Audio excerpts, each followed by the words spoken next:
Good morning, student. Today we will solve a question based on Kirchhoff's second rule. ये example है Kirchhoff second rule पे, जिससे आपको और क्लियर हो जाएगा किरचॉफ सेकंड रूल। यहाँ देखिए, ये इस तरह की एक लूप ये बन रहा है, एक लूप यह है और एक लूप ये बन रहा है।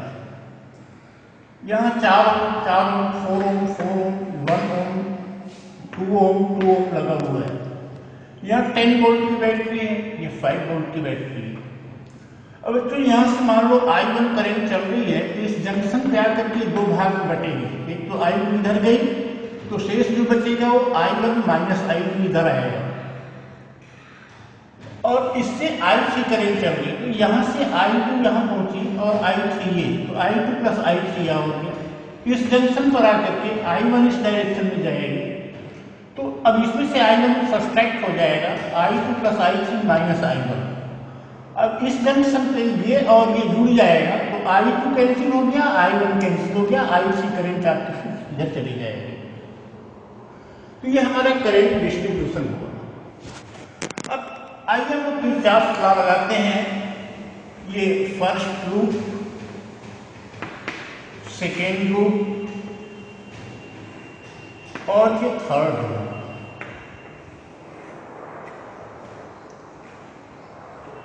इन फर्स्ट लूप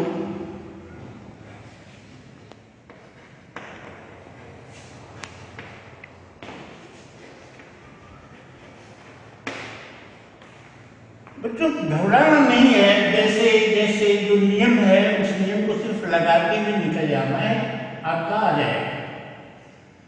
यह देखिए I ये करंट की डायरेक्शन में रेजिस्टेंस और करंट का मल्टीप्लिकेशन पॉजिटिव होता है। 4I2 ये हुआ 4I2 प्लस वहां आप देखिए plus 2I2 plus I3 plus 2I2 plus I3, और फिर इसमें आया जाए तो plus 1 into I1 means I1, और माइनस से प्लस निगेटिव -10 इक्वल 0। अब यहां हम लोग कर सकते हैं I1 प्लस 4 से 6I2 प्लस 2I3 इक्वल 10। हाँ, एक चीज और ध्यान रखिए, अगर एक एक का एलिमिनेशन करते चलेंगे तो हमको क्वेश्चन सॉल्व करने में आसानी होगी। जैसे यहां हम लोग लिख सकते हैं I1 equal 10 minus 6I2 minus 2I3। ये this is equation number 1। Now in second loop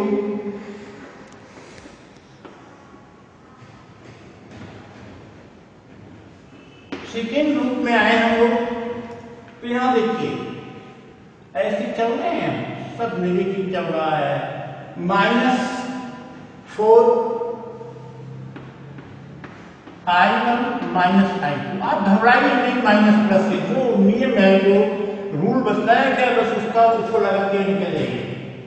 -4 I1 minus I2, फिर माइनस I1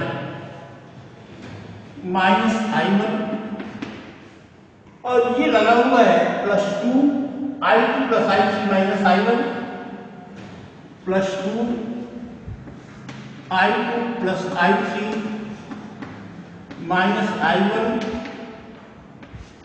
और फिर यहाँ -10, ये प्लस 10, आप देखो ये प्लस 10 होगा, प्लस से माइनस प्लस 10 इक्वल 0। अब इस टाइम किसको सॉल्व किया जाए, तो -4I1 plus 4I2 minus 1 and 2 3I1 plus 2I2 plus 2I3 equal -10। फिर यहाँ -4i1 -3i1 -9i1 sorry 4 3 7 -7i1 4 2 6 plus 6i2 plus 2i3 equal -10। i1 की वैल्यू यहां से सब्स्टिट्यूट कर दो। देखो -7 10 -6i2 -2i3 plus 6i2 plus 2i3 equal -10। अब यहाँ -70 माइनस ये plus 42i2 plus 14i3 plus 6i2 plus 2i3 equal -10। From here 42 plus 6 48i2 और ये 16i3 इक्वल 60, ये इधर जाएगा। अब 6 से डिवाइड कर लीजिए और 8 6 से डिवाइड नहीं होगा, इसको 4 से डिवाइड करना होगा। 12i2 plus 4i3 equal 15। अब यहां से i3 की वैल्यू निकाल लो i2 की टर्म में।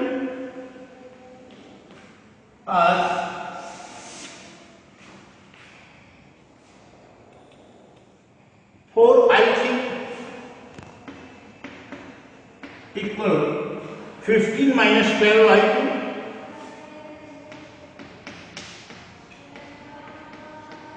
अपॉन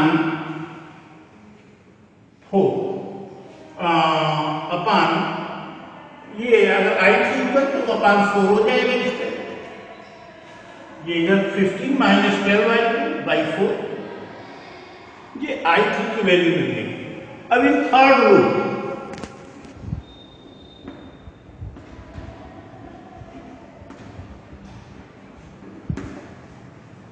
इसमें आए हम लोग ऐसे चल रहे हैं, सब नेगेटिव नीचे डायरेक्शन हमने बना दिया है।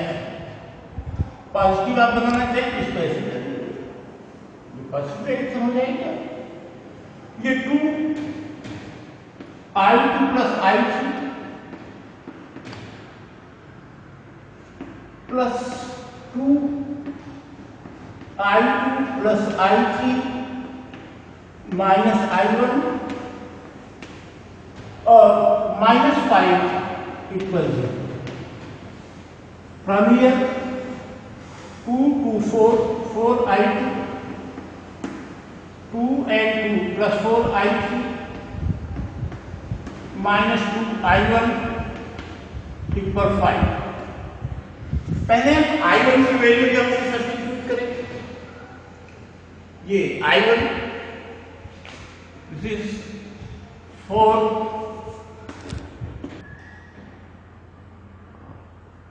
यहां से i1 की वैल्यू यहां सब्स्टिट्यूट किया गया student 4i2 plus 4i3 minus 2 here 10 minus 6i2 minus 2i3 equal 5। Now 4i2 plus 12i2 16i2 here 4i3 plus 4i3 plus 8i3 minus 20 equal 5 or 16i2 minus 8i3 plus 8i3 equal 25।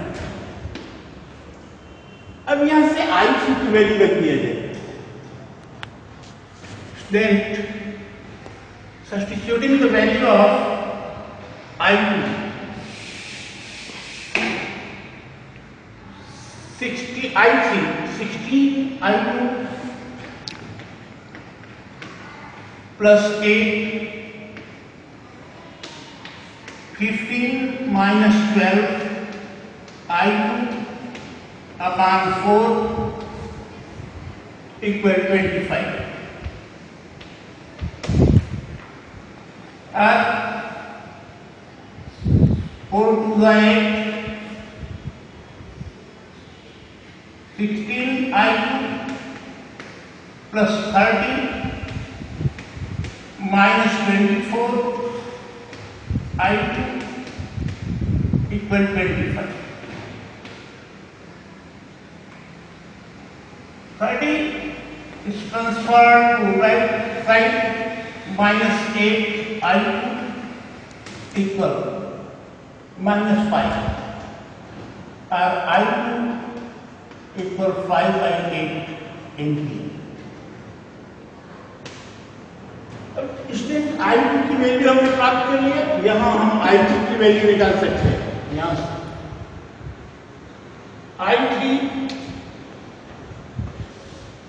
I3 equal 15 minus 12 into 5 by 8 upon 4. 3, 2. This is 15 by 8. 15 by 8 ampere. In same way, you may calculate the value of I1. I1 equal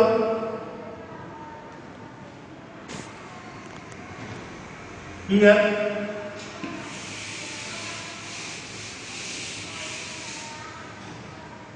I1 equal 10 minus 6 into 5 by 8 minus 2 into 15 by 8, ये 80 minus 30 upon 8, that is 20 by 8 equal 5 by 2 MP.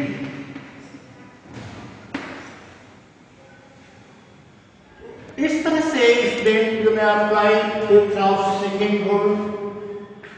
It is also example of NCERT book. यहाँ एक बात फिर सुन लीजिए क्योंकि वो equation तो आपके सामने नहीं आएगा, लेकिन फिर भी आप देख लीजिए. ये फर्स्ट लूप हमने यहाँ 10 वोल्ट की जो बैटरी है यहाँ से I1 करंट को भेजा. एक ब्रांच इधर I2 इसकी चली गई एक पार्ट, दूसरा पार्ट I1 माइनस I2 इधर होगा. अब यहां से अगर I3 करंट चल रही है तो I2 और I3 इस जंक्शन को मिल करके I2 प्लस I3 देंगे. जब इस जंक्शन पे ये करंट आएगी तो I1 इधर चली जाएगी, means I2 plus I3 minus I1 इधर आएगा. ये करंट I1 माइनस I2 जब यहाँ आएगी तो इससे जब ऐड होगी तो I3 आपकी इधर से निकल जाएगी. फर्स्ट लूप में आप देखिए 4I2 ऐसे चलना है. 4I2 प्लस 2 ब्रैकेट में I2 प्लस I3 प्लस 1 into I1 minus 10 negative two positive equal 0. और 4I2 plus 2I2 mean 6I2 plus 2I3 प्लस I1 इक्वल 10 ये मिलता है. यहां से I1 की वैल्यू हमने कैलकुलेट कर लिया. I1 equal 10 minus 6I2 minus 2I3. ऐसा करने से एक फायदा ये होगा कि एक एक को हम एलिमिनेट कर सकते हैं और थर्ड इक्वेशन आते आते हमको आंसर मिल जाएगा. फिर दूसरी इक्वेशन के लिए आप यहां से सेकेंड लूप लीजिए तो माइनस 4I1 प्लस I2 ये माइनस डायरेक्शन होगी. माइनस I1 और प्लस की डायरेक्शन होगी 2I2 plus I3 minus I1। तो इस तरह से आपका जो बनता है इक्वेशन वो इसमें ये इक्वेशन बनता है, प्लस 10 इक्वल 0, तो ये इक्वेशन बन जाता है। अब इस इक्वेशन में I1 की वैल्यू सब्स्टिट्यूट कर दिया हमने, तो I2 और I3 के पदों में इक्वेशन मिला, यहां से I3 की वैल्यू हमने निकाल लिया I2 के टर्म में, ये मिल गई। अब थर्ड लूप में हम देखें ऐसे चल रहे हैं, तो 2I2 plus I3 plus 2I2 plus I3 minus I1 minus 5 equal 0, ये हमको मिला। यहां से इसको सॉल्व करने के लिए ये चीज हमको मिलती है 4I2 plus 4I3 minus 2I1 equal 5। I1 की वैल्यू यहां से हमने सब्स्टिट्यूट कर दिया इसमें, ये इक्वेशन मिला हमको। अब I3 की वैल्यू यहां से हमने रखा इसमें, तो I3 की वैल्यू रखने के बाद जो इक्वेशन मिलेगा वो वहां से हमको I3 की वैल्यू मिल जाएगी। यहां आप देखिए I3 की वैल्यू, यहां I2 की वैल्यू, I3 की वैल्यू I2 के टर्म में रखा गया है, ये मिला हमको I2 की वैल्यू मिली। जब I2 की वैल्यू मिल जाती है इसमें, तो I2 की वैल्यू इसमें रख देंगे हम लोग, तो ये I3 की वैल्यू मिल जाती है। I2 और I3 की वैल्यू मिल गई, अब इस इक्वेशन में रखकर I1 की वैल्यू निकाल सकते हैं। अब किस ब्रांच में कितनी करंट फ्लो कर रही है नजर आपको आ रहा है, इसमें I1 मतलब 5/2 एम्पियर, इसमें I2 मीन्स I2 आपका 5/8 एम्पियर, इसमें I2 plus I3 5/8 plus I3 की वैल्यू जो हम लोगों ने निकाला हुआ है, आप देख लीजिए 15/8 20/8 हुआ मीन्स 5/2। इस तरह से हर ब्रांच में आप करंट को कैलकुलेट कर सकते हो using this Kirchhoff's second rule. अगर आप इसको एक बार फिर अपने से जब सॉल्व कर लोगे अपने आंसर बुक पे, तो I think this rule will be clear for you. Thank you, have a nice day.